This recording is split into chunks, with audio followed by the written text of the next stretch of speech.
All right, guys, hero to zero. Hero to zero. Tidal Potomac River will humble even the most elite angler. Major League Fishing or Bassmaster Elite Series, does not matter. Tidal fisheries are a complete different beast. Throw in the fact you got 100 to 105 degree temperatures, and it just changes the game. But what was really, really crazy is at the same time MLF was out in their MLF format for the Tidal Potomac Stage 6, there were some kayak anglers out on Saturday, which would have been the third day, knockout day, I guess. That was the knockout round day. On the same pattern as Atefo. If y'all followed it this weekend, you know, one of the most amazing things about it this weekend, a lot of people reached out to me on Friday night asking me, like, just things seem really weird. Like, it didn't seem like a typical Potomac River event on what people were watching. Now, that predicated that as there's 66 anglers, and they don't got cameras in everybody's boat. So, of the people that they chose to follow, those guys were not fishing in what locals would be considered to be traditional hot spots, right? Okay. Sure, people fish in those areas, but they weren't like the really, you know, the real hot spots of the last year or so, or even earlier this spring in some other events. Atefo was up above Leesylvania in the creek. It's about a 13-mile creek that runs all the way up to Leesylvania, the town, in the boardwalk area and the wildlife or park that's up that way in real like skinny water. Well, a kayak angler on Saturday hit 108 inches. That's about 20 pounds of largemouth, okay? Best 5. 108 inches down off the creek that actually empties into Potomac Creek all the way back towards Crow's Nest. Caught it in like a foot of water, okay, on a frog, okay? Like 108 inches in a kayak. Again, like 20 pounds. Imagine if you're an angler in the MLF and you had 20 pounds, 5 fish weighing 20 pounds in that format, coupled with all the other fish that you caught, okay? Would have been a crazy, crazy day, okay? Hero to zero, though. A few weeks back, Nick Hatfield from Tennessee came to Smith Mountain Lake for heavy hitters for MLF. Freaking lit it up. Won that event. And just a few weeks later, I think a few weeks later, he went to Kentucky Lake, finished like 16th, 17th. He came to Virginia to fish a Tidal Potomac. He finished in 66th. Last place. Hero on Smith Mountain Lake. 0 on the Tidal Potomac fishery. That is what a tidal fishery will do to you. It will humble everybody. Growing up here my whole life, that fishery will humble everybody, okay? Because that's just the way it is. When you get on them and they're there, they're there. And when you miss that tide or you miss that window, it is a freaking wasteland. But one thing that did surprise me in talking to people after the first 2 days, because if you grew up here, you know if they're providing you drone footage or providing you camera footage, you know where these anglers are because of it's the Potomac. It's a highly populated area on the Virginia side along the I-95 corridor. There's power plants, there's condos, there's apartments, there's boardwalks, there's wildlife refuges, there's train tracks, there's Amtrak, there's bridges, you name it, okay? It's easy to figure out where guys are, okay? And after 2 days, a lot of people, locals, talking to me, were absolutely shocked that of the people who had cameras in the boat, they weren't in the spots. Now, maybe that had to do with, maybe they knew something that we didn't know because everyone was laying off the week before because MLF was coming into town and practice we heard was tough. It was 100 to 105 degrees. And what typically happens with those largemouth bass, at least where I fish on the Tidal Potomac, is if it's 2 feet of water, I mean, we're not talking deep. It's a tidal fishery. I mean, even when the tide comes in, you're only talking about getting a bump about 1.5 feet to 2 feet of water. It's not like, you know, a massive amount of water. And so you're in shallow water, in shallow grass, typically, right? Well, when it's 105 degrees, I mean, a lot of those bass move. I mean, they're not hanging in the grass in 105, and it was 100 to 105 3-4 days straight, okay? So that was kind of a shock to me. I did see some people fishing some docks, which makes sense because those docks on the Virginia side are in deep water. But one thing I didn't see, and I haven't heard very many people talking about it, And again, big field on Thursday and Friday. Very well could have happened. But I just had people that were on the water, in the river, that didn't, other than one person, only saw one boat in the Quan before the weekend. One boat. There are so many docks in deep water running up that enters into Belmont Bay. That shocked me.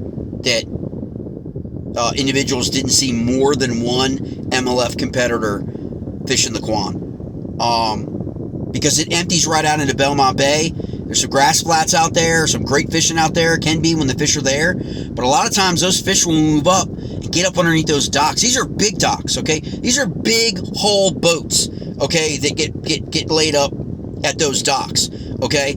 And so those docks are deep, all right? And so they're shaded. And so that kind of shocked me that by Sunday, the top 10 were all pretty much fishing in the same places. The other thing that really shocked me is I don't think, and from what I've talked to like 4 or 5 guys, they didn't hear Mattawoman mentioned more than twice, Thursday and Friday, by JT or anybody.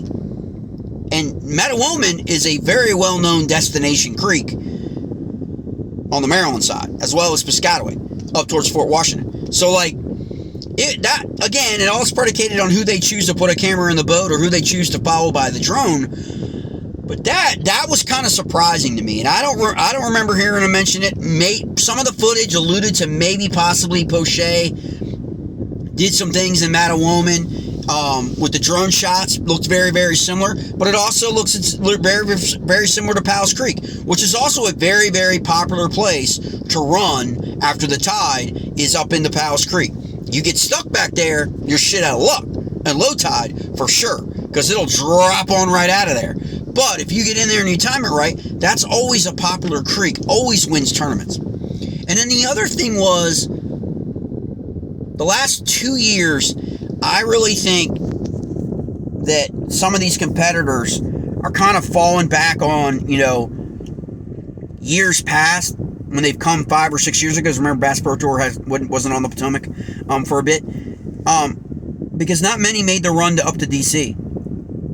And, back in the day, and what I mean by day, like within the last 20, 25 years, people like Justin Lucas freaking slayed them up there. Okay? Blue Plains, all up there.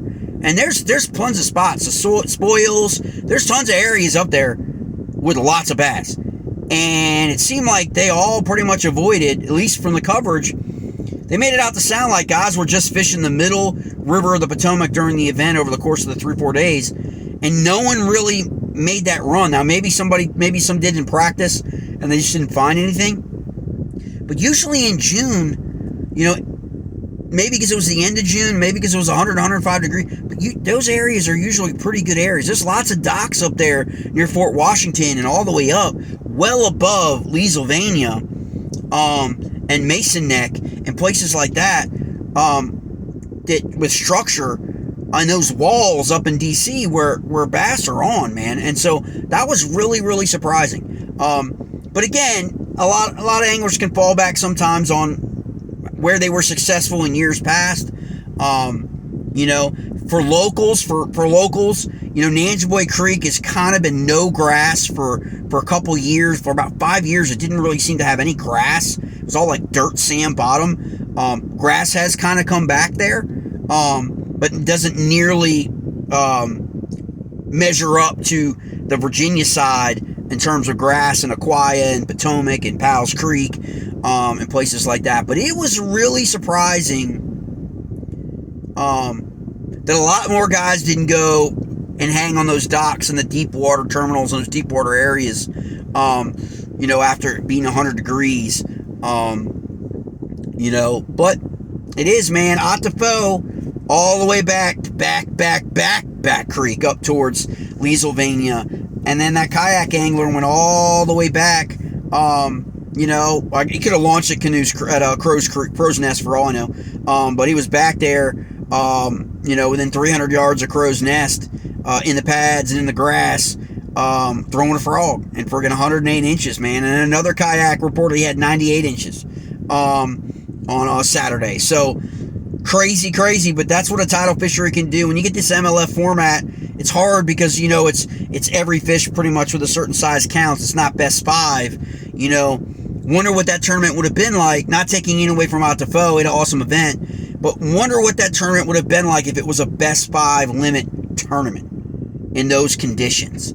And guys had to find, you know, really 5 big fish for that event. And what would the weight have been each day? Would the weight have been, would the weight have been over like the recent events, 17 to 18 pounds, pretty much, has won a lot of the Potomac River title events, in other one-day events? Would it have been 18? Would it have been 20? Would somebody have gotten a 25-pound bag?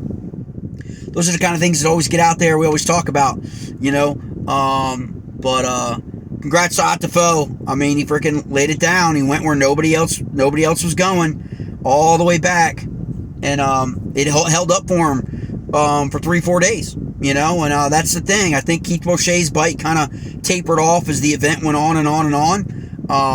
But it'll be interesting to see in the videos that come out from Keith Beauchet about his event, and I'm sure Out Defoe will release some videos back there, and you guys will get a good shot of where he was. But that's skinny water back in there, man. Narrow, too. He easily could have gotten caught back there. For sure. But that's, man, 0 to 0. It's crazy what a title fisher could do to someone. Nick Hatfield goes from the highs of winning Smith Mountain Lake heavy hitters to the lows of finishing 66th. Last place. Title Potomac. Bass Pro Tour event, Stage 6 over the weekend. All right, guys.